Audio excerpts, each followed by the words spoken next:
Agora eu estou recebendo aqui o doutor Vilmar Acurcino, falei certo? Endocrinologista e nutrólogo. Dá um beijo. Hoje o papo vai ser muito interessante, porque a gente vai falar sobre as propriedades do chocolate. Desculpa, esse salto enorme, a perna comprida. Sobre as propriedades do chocolate, que principalmente nessa época do ano, é normal a gente comer muito. O senhor poderia começar a falar dos benefícios, das propriedades do Primeiro, chocolate? para não comer muito. Não, já segura, Já tem que segura segurar a pouquinho. onda. O chocolate é muito bom, né? Nós precisamos de calorias, inclusive gordura, né? As pessoas acham que a gente tem que comer zero de gordura e não é verdade. Então ele tem hidrato de carbono, né? Açúcar, ele tem gorduras e ele tem antioxidantes. Então ele tem várias propriedades que são muito boas para a saúde. O problema é você não colocar no chocolate a solução de problemas. Ele deve fazer parte de uma estratégia alimentar orientada por médico, nutricionista, que te fale, olha, você, pela sua característica de ter ou não diabetes, ter ou não colesterol, triglicérides, ter peso adequado ou não, fazer exercício ou não, você poderia comer tanto por mês, né? Tá. De preferência na TPM. Tá, né? que é bom, né? Dizem que alivia a tensão. E a gente estava falando das propriedades do antioxidante, que é interessante. Dizem que quando combinado com o leite, ele perde o efeito. Isso é verdade ou não?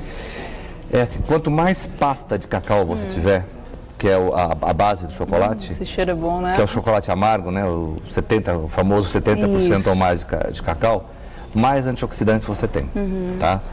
Então, melhor é para a sua saúde em termos de ajudar a controlar o seu metabolismo. Há trabalhos mostrando até melhora de secreção de insulina. Olha que maravilha. Proteção contra envelhecimento. O problema é, se você comer demais, ele é calórico. E aí, ele vai engordar. Quanto ao leite, assim, o leite não tem essas propriedades. O leite tem uma série de vantagens, mas não tem as propriedades que tem na pasta de cacau. Por isso que é muito mais saudável comer o chocolate amargo do que o branco. O branco não tem pasta de cacau, ele tem manteiga de cacau, que já não tem os antioxidantes, que são flavonoides. Por isso que ele é mais gostoso. E polifenóis. Quanto mais gordura. Você está falando de gordura, é especificamente da gordura vegetal? Os chocolates são feitos ou não? Sim, sim e não, né? Porque tem o leite que tem gordura animal misturado, né? Sim. Mas a base mais é gordura vegetal. E lembrando que nem tudo que é vegetal só tem o lado bom, né? Tem que tem tomar o lado cuidado ruim também. Tem que tomar então, há uns trabalhos, umas coisas que aparecem de vez em quando na mídia, no sentido de que o chocolate poderia fazer emagrecer, ou o chocolate preveniria o envelhecimento. Depende da estratégia. Assim, depende da estratégia e da forma pessoa. Como vai ser colocada na dieta. Vamos dar um exemplo para alguém que queira rejuvenescer com as propriedades do chocolate. Como que ele deve ser inserido na nossa alimentação? Pensando em envelhecimento, generalizando. Pensando em envelhecimento saudável. Primeira pergunta, você tem excesso de peso ou não? Se não tiver, já começa a complicar. Se tiver excesso de peso, já vai ser uma quantidade menor. Mas vamos supor uma pessoa de peso adequado, não magrinho, né, mas normal. Médio, tá? Que não tenha nenhum problema de saúde. Tá. Até 30 gramas por dia, você entra no benefício. Daí para diante, você passa a, dependendo de novo de quem você a ter o malefício do excesso de calorias ou de excesso de gordura. 30 gramas não é nada. 30 gramas seriam 3 barrinhas, não sei se estão focando aqui, mais ou menos esse pedacinho aqui, que nesse caso são 4, ou esse chocolate aqui. Essa barrinha dá 30 gramas por dia se você não tiver problema de saúde. E de preferência, o amargo, cada vez com mais cacau, quanto mais cacau, melhor ele é. Quanto mais cacau, melhor é. Não tem... Então, o famoso chocolate ao leite, que é mais gostoso, ele não entra tanto nessa via de prevenção quanto o amargo. Do mesmo modo, quanto mais artesanal, quanto mais perto você tiver da fabricação da pasta de cacau, mais substâncias antioxidantes ele vai ter. À medida que ele vai sendo industrializado e tendo mais tempo de vida, você vai perdendo alguma dessas substâncias. Então, a gente não mora do lado da plantação de cacau. Não dá para saber. Mas um chocolate que é feito nessa época da Páscoa, artesanalmente, e é consumido logo depois, ele vai ter mais propriedades benéficas do que aquele que ficou guardado um ano e foi feito pela indústria não sei há quanto tempo. Isso é bom saber. Não quer dizer que o da indústria não faça bem. Claro, não. Mas estou tentando otimizar a coisa perto do que seria saudável. Então, eu poderia comer uma barrinha por dia, é isso? Isso. E agora, foi muito bom a barrinha que está aqui mostrar. É bom. Que ela tem o quê? Um recheio de alguma coisa doce e gordurosa dentro. Eu vi. Aí você começa a perder, né? Mas fica mais gostoso. Do mesmo modo que essa barrinha tem um montão de castanhinhas aqui. Pois é, a ideia seria não ter. Não é bom comer castanha? É. É uma delícia. O problema é, quando você vai somando, de novo, a história da orientação. Sem alguém te falando, posso comer chocolate com castanha? Pode, mas aí a conta é outra. Posso comer o chocolate com o recheio da gordurinha e o açúcar dentro? Mas a conta é outra. Então, para não errar, chocolate puro, o mais amargo possível, 30 gramas por dia. E além disso, acho que você vai precisar de orientação, né? Sim, sim. E muitas pessoas, eu já li em vários lugares que eles falam, antes de você ir malhar, de fazer algum tipo de exercício, é bom você comer, que até uma hora você consegue gastar aquela quantidade de chocolate ingerido. Isso é verdade? É verdade.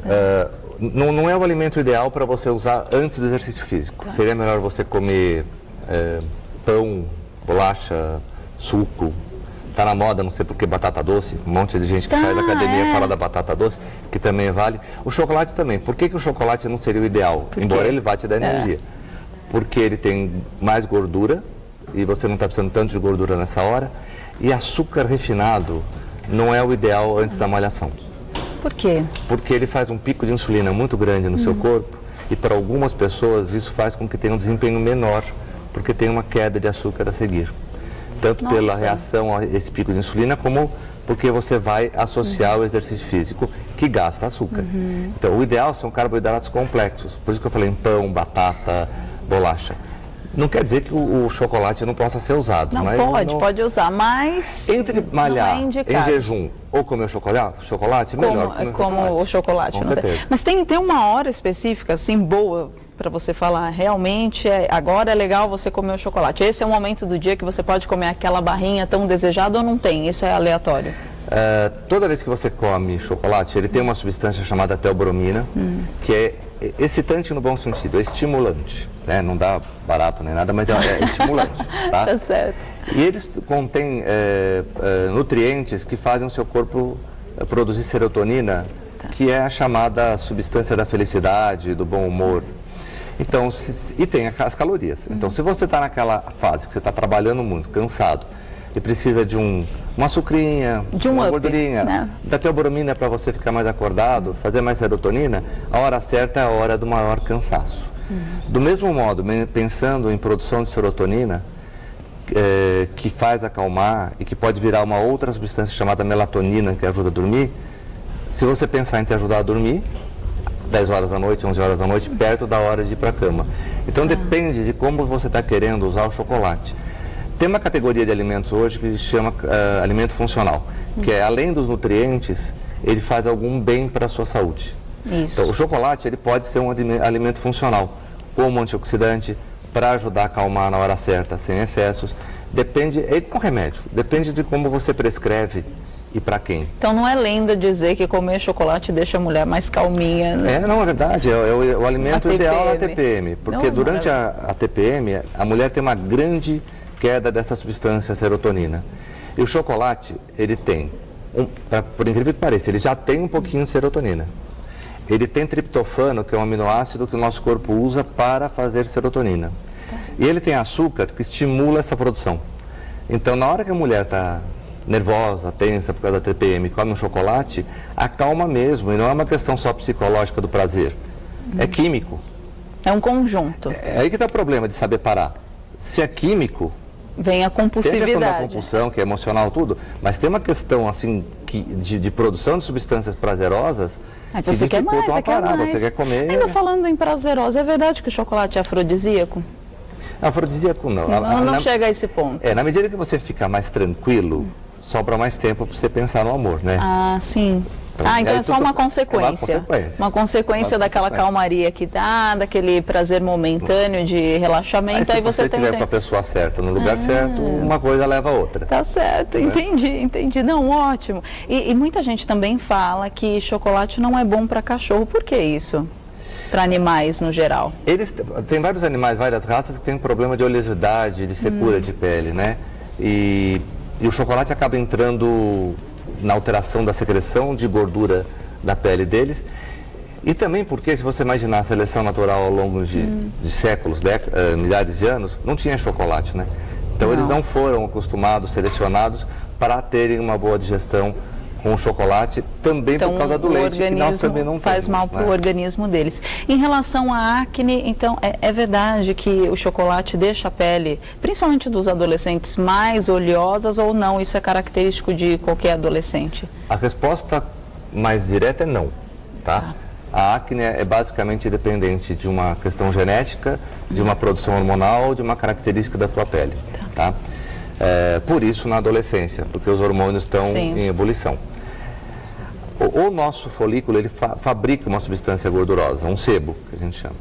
Ele precisa de gordura para ser fabricado. Na medida que você oferece mais gordura ao corpo, você facilita essa produção de sebo. Eu dizer que o chocolate dá a acne, não. Mas quem está com uma tendência à acne, seria bom evitar substâncias muito gordurosas, por exemplo, o chocolate. Não uma relação direta, né? Não uma relação, mas é como se fosse uma ajudinha. A pessoa já tem predisposição a ter, aí o chocolate dá uma ajudinha. Vamos fazer todos os tratamentos tópicos necessários e, no último passo, a gente pensa na comida, no que evitar. Maravilha. Então, assim, comer agora, na Páscoa, que está chegando com tudo aí, comer com bom senso, é lógico. Claro que as pessoas passam um pouquinho do ponto, porque a gente merece ser feliz. O pessoal fala, o que faz com a criança, né? O que faz? Então, as respostas dos médicos nunca são as mais desejadas, né? Não é o que a gente gostaria de ouvir. 30 gramas por dia pode levar 2 meses para comer todos os ovos, porque a criança ganhou. O que fazer com aquele ovo gigantesco? Vai comendo aos pedacinho. poucos. Mas vai que estraga. Vai que estraga, né? Tem tanta criança pobre. Pois é, ótimo, bom, tá vendo? Ótima pedida, né? Já tem um trabalho todo de conscientização. Mas essa história, deixa eu comer logo porque depois passa, não é? Porque aí você não compra ovo de Páscoa, você compra outro chocolate e vai emendando o problema. É duro pedir para uma criança comer 30 gramas por dia, né? Não, é um trabalhão, eu não sei nem o que fazer, que processo, sei lá, se misturar alguma coisa, fazer comer mais antes, enfim, isso aí já é um trabalho para quem está em casa assistindo. E os pais trabalham hoje em dia, né? Fica mais difícil de controlar. E as crianças ficam mais sozinhas na internet, então elas têm aquele direito todo dia, elas vão lá, compram o que querem. Esse é um perigo, enfim, né? Vendo televisão, internet, você come sem perceber, né? De repente foram todas essas barras. Sai a atenção, você não tem a percepção. Numa tarde você nem percebeu que você comeu tudo isso. Isso. Nossa, doutor, muito obrigada mesmo pelas suas explicações, doutor Vilmar. Vou passar aqui o seu agradecimento, que é www.prevençãodoenvelhecimento.com.br. A gente estava falando que o chocolate, sim, tratando de uma forma certa, adequando na alimentação de um jeito correto, a gente pode eliminar e ficar um pouquinho mais jovem, né? Ajuda, retarda. Adorei, muito bom. Deixa eu pegar todas essas fichinhas, tem um monte de coisa, olha que loucura. Obrigada. Volte sempre, me dá um beijo. Outro beijo. Obrigada mesmo. Então, 30 graminhas, é só isso.